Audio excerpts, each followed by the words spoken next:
Well, that's Alex Crawford for us there in Dnipro. Now I'm joined in the studio by the defence and security analyst, Professor Michael Clarke. Hello again, Michael, to you. Both sides inevitably blaming each other. What's your read?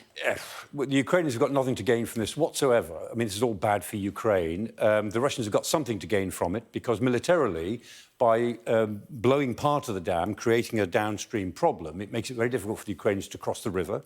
We were thinking last November, December, when the Ukrainians took Kherson Oblast, that west of the river, that the Russians might do this, and there looked to be some preparations to do it. It didn't happen. Looks as if it's happened now.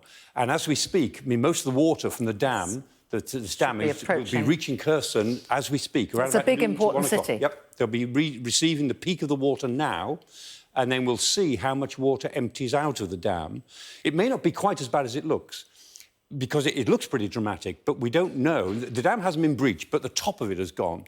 So the water in the reservoir behind it will drop to wherever level the damage has gone to. Now, it might be that it's weakened the dam, so the dam then does breach. We don't know.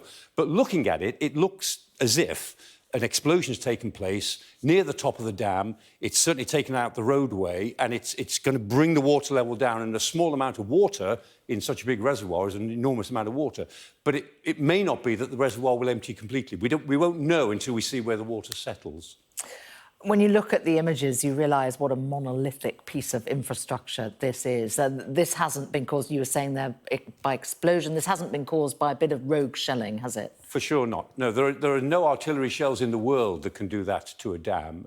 You know, this is all reinforced concrete. Yeah, they're dams for a reason. You can shell a dam if you like, but it'll just put some pock marks on it, it'll scratch it. You can only do this to a dam if you place explosives right up against it in some way or other, and you've got to have quite powerful explosives.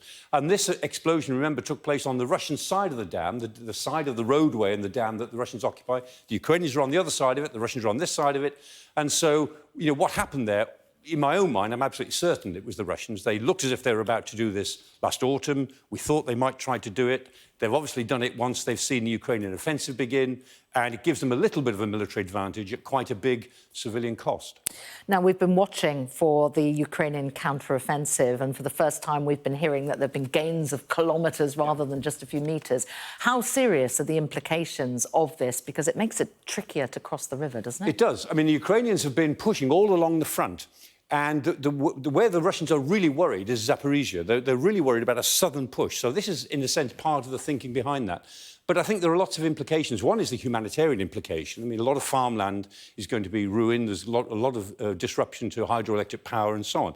There's also the North Crimea Canal, which is a canal that runs from just upstream of the dam right into Crimea. And Crimea takes most of its water from that canal.